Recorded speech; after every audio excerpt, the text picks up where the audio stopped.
Hi, and welcome to my very first vlog. I am going to do a postpartum series, and right now I'm on week 2.5 with Esme Olivia, our little girl. I wanted to do this vlog series to talk about what it is to bring baby home, the things that happen to your body as you're going through this postpartum period, your emotions, what it's like to care for a newborn, and some of the stuff that newborns go through. Bringing baby home to a toddler, and sort of those last few weeks of pregnancy too before baby comes home. So I'd love to make this an open dialogue and hear your comments about what it's like for you, and if you have suggestions or if you have questions, if there's something that I forget or that I haven't gone over. I would love to discuss it, and if there's anything that you're curious about in those first few months of having a baby, then ask away and we can discuss it. But I'll start with the I keep looking down because she's in my lap. She's making some really funny noises. I will start with the last few weeks of pregnancy. They were really amazing, and she was big. I could tell she was getting really big, and I had gone to this ultrasound, and everyone always says oh, the ultrasounds are they're not really that accurate size wise. And so whatever, I don't remember what week it was, but I got in this ultrasound and they were like, she's 8 pounds 13 ounces already.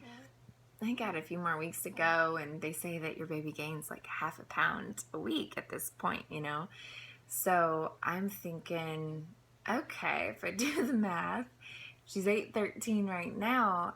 If this is really accurate, if she makes it to 40 weeks, she'll be 11 pounds, And so I was like, okay, there's no way this is accurate. Like, I can't have an 11-pound baby. Like, Wyatt was 9'8", and he's a boy, and they say the boys are bigger than girls. So I was like, is this really possible? So I put it out of my head, told myself, okay, she's probably gonna be smaller than Wyatt. She'll probably end up being like 9 pounds, right? I'm like, I did a 9.8 pound baby. I can do a 9-pound baby. This is gonna be great. So I stopped thinking about it, and which is great because when I was in labor, when I was about to give birth to Wyatt, I told myself I was having an 8-pound baby, even though everyone that saw me was like, it's gonna be big. So it's good. It's good that I wasn't thinking about it. I was actually surprised. She came 2 days after my due date, and I kept thinking that she was gonna come sooner for some reason, and my body was thinking that too, because for the last week and a half, 2 weeks, I started losing my mucus plug around 38 weeks, and then I had contractions that day.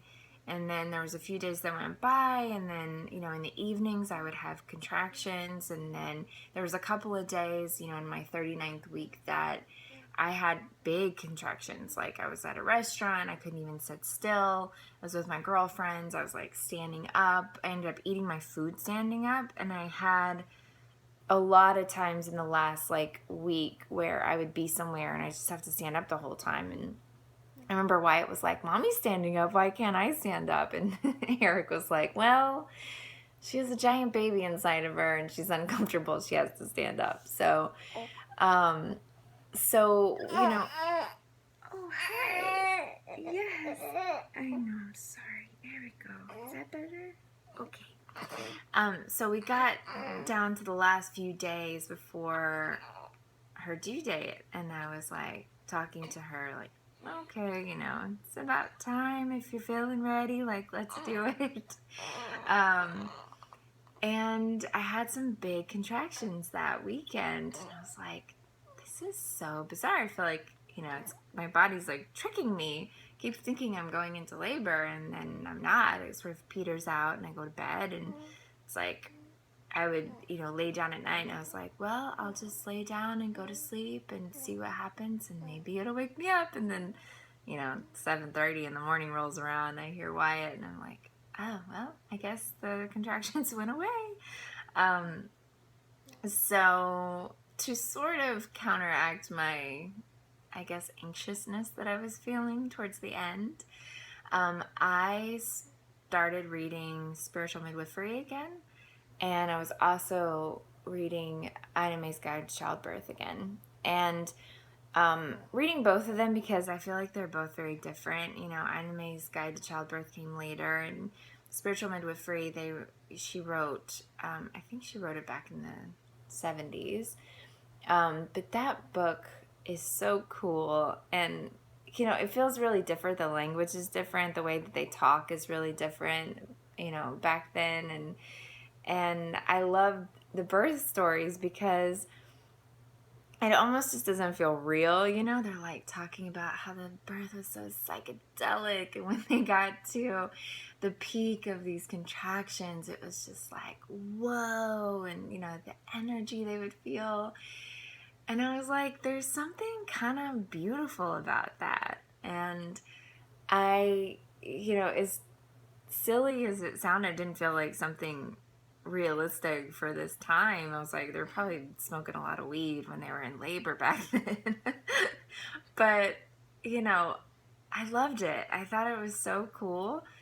And I was like, I want to apply that to my birth experience. And I want to make a choice this time. Last time it was amazing, but I was everything was so new. So I was just kind of riding the waves and seeing what happened and feeling, myself out. And this time I knew what it felt like to ride the waves. So I wanted to make a conscious choice to choose joy and laughter and love and like an inviting warmth into the experience, instead of just sort of feeling it out. I wanted to make a choice to sort of invite it in a loving way. And so when my contractions actually did start, and when it was real, and I knew it was real because, I was timing it, and they started very close together, and it was, it woke me up at like 12 o'clock at night, and I was super uncomfortable before I went to bed, but I was like, just in case, I'm going to lay down. And, the way things had gone, I would lay down and go to sleep, wake up in the morning, and everything was gone. So, I laid down at 10 o'clock at night and woke up at about 12:30, and they were for real. And so I got up to sort of time them and see how they were, how it was going, and I got really hungry. Surprise, surprise. So I went to the kitchen and made grilled cheese, and I had woke Eric up, and I was like, I think this is really happening. And of course I had said that like a few times over the last week, but I was like, I think this is really happening. I've been timing everything. And so he was like, well, last time they told you to drink a glass of wine, like go have a glass of wine and see how you feel. And so I was like, all right. So, it's at this point like 1 o'clock in the morning. I'm drinking wine, I'm making grilled cheese, I'm riding the waves. Every wave that's coming, and I'm calling the contractions a wave, if you haven't heard that term before, but that's sort of what they talk about in Spiritual Midwifery and Ina May's Guide to Childbirth, is they call them waves or rushes. And for me, waves sounds really good. It reminds me of like being on the beach and, feeling this big thing start and then get to a peak and then come down again. And so I'm in the kitchen, and I'm riding the waves, and I'm eating my grilled cheese, and with every contraction that's coming, I'm welcoming it. And I'm saying like, yes, this is great. Like, I welcome you. I'm taking a big breath as it's starting, and I'm blowing it out, and I'm smiling through it and loving it and knowing that the end result is going to be my baby. And so I had this experience in there, and then I came back in here, and I was like, okay, I'm back in here is my bedroom. And I was like, all right, this is getting bigger. And I remembered from last time that my midwife had said, drink a glass of wine, get in the tub. If it sort of starts to peter out, like, it's probably going to go away. But if it stays strong, then this is really happening and this will move it along. So the water worked great for me last time. So I got into the tub, and, I was in the tub for an hour, and then I was like kind of cold. So I got in the shower for an hour. Then I started riding the waves in front of my bathroom sink because holding on to something felt really good. And they were getting bigger and